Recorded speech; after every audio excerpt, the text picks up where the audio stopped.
The man was surprised to discover that his daughter, who never ate fish, had eaten 10 fish in one go. This made him instantly realize that something was wrong. At that moment, his grandmother pulled her son into the courtyard and told him about her grandson's strange behavior. But the man just thought his daughter was craving food and didn't take it seriously. When he returned home that evening, he found that his girlfriend had changed completely. He just said a few words to his daughter, and she immediately began to scold him with a grimace. This left the man momentarily at a loss. While his daughter was sound asleep that night, Jack quietly slipped into her bedroom, pulled back the blanket covering her, and began to examine her legs slowly. Sure enough, he found numerous pus-filled blisters on her legs. Just as he was puzzled by this, his daughter suddenly woke up from her sleep. At that moment, the father also appeared flustered. The next second, his daughter's emotions began to flare up again. This scene terrified the father on the spot. At that moment, he began to suspect that his daughter might be possessed. For his daughter's safety, the next morning, Jack immediately summoned a witch doctor. As soon as the shaman glanced at the table in the house, he immediately sensed something was wrong. He then walked into the courtyard,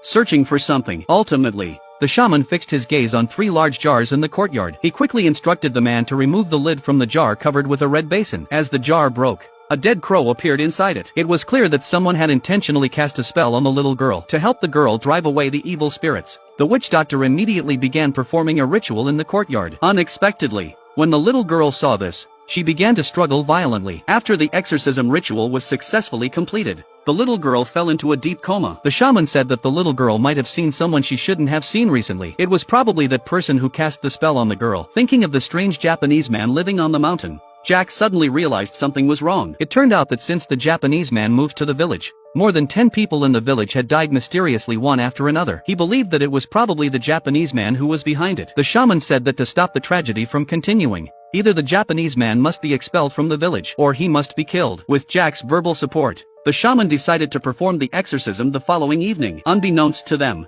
the Japanese man had also sensed something was amiss and had gone out to buy a dozen chickens, intending to use them to counter the shaman's spell the next evening. As the next evening approached, the exorcism ceremony was held as scheduled. However, before the ceremony was halfway through, Jack suddenly halted the ritual. He could no longer bear to watch his daughter suffer and struggle. Although the ritual was interrupted midway, the Japanese man on the mountain had already suffered severe injuries. To avenge his daughter, the next morning at dawn, Jack gathered a few villagers he trusted, intending to go to the mountain to kill the Japanese man. But when they finally arrived at the mountain, they found the place in complete disarray, and the Japanese man had already vanished without a trace. Just as they were puzzled, a resurrected corpse slowly walked towards them. It turned out that this corpse was the one the Japanese man had resurrected with witchcraft the previous night, with the purpose of eliminating the few of them. After working together, they managed to knock the corpse down. Upon seeing this, the Japanese man was so frightened that he fled in panic. Little did he know that Jack had already noticed him. He called out to his brothers and chased after him from behind. The old man, desperate to survive, fled down the hillside in a panic. He eventually hid beneath a cliff, narrowly escaping the group's pursuit. Since they couldn't find any trace of the Japanese man, Jack could only reluctantly leave with his brothers. However, on their way back home, a heavy rain suddenly poured down from the sky, which happened to wash the old Japanese man off the cliff, and he landed directly on Jack's car. Jack never expected that the old man would ultimately meet his end at his hands. Seeing no passing vehicles around, Jack didn't hesitate to throw him off the cliff. Upon returning to the hospital, Jack discovered that his daughter's illness had miraculously healed. However, strange events continued to unfold in the village. This time, it was Jack's colleague who was possessed by the evil spirit. Upon learning of this, the wizard immediately rushed to the scene of the crime to investigate. But as soon as he entered the village, a woman with a deathly pale face blocked his path. Before the wizard could react, he suddenly began bleeding profusely from his nose. Seeing how powerful the woman was, the wizard had no choice but to flee in disarray. It was clear that this woman was also a practitioner of magic. To save his life, the wizard had no choice but to leave the village with all his belongings. But just as the car had barely started moving, a strange substance suddenly hit the window. Before old Juan could react, a swarm of moths charged towards him. But when he got out of the car,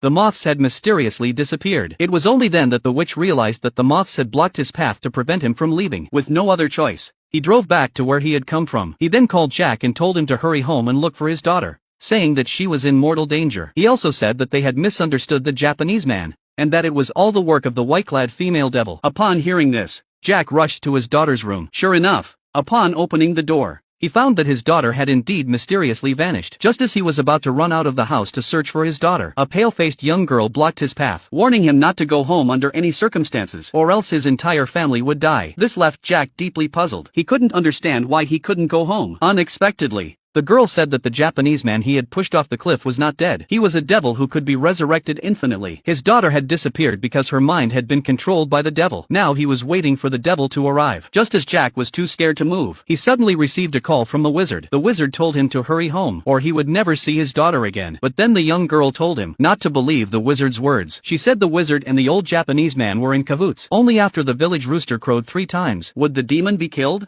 and he could go home. Hearing this, Jack was terrified. Now he didn't know whose words to follow. He noticed the young girl was wearing a white robe. Jack instantly realized that she was the deceitful devil, so he defiantly ran back home. Little did he know that his daughter had already returned home earlier, and upon returning home, she was like a starving ghost, madly devouring the food in the refrigerator. Just as the family was terrified and at a loss, the daughter fixed her gaze on a fruit knife. By the time Jack rushed home, it was already too late. The young girl sat at the door, silently crying. She couldn't understand why. Even though she had explained everything so clearly, Jack refused to believe her. At that moment, the Japanese man on the mountain had fully transformed into a devil. When the witch doctor arrived at Jack's house, he didn't feel afraid. Instead, he took a photo of the scene and left. It turned out that the witch doctor was in cahoots with the Japanese man. He took the photo to give to the Japanese man. The Japanese man had a fetish for killing people with witchcraft. The witch doctor exorcised demons for financial gain. They were both out for themselves. Only the young girl at Jack's doorstep was a good person, but Jack didn't believe her at all. Instead, he chose to believe the witch doctor. In the end, he completely destroyed his family's lives.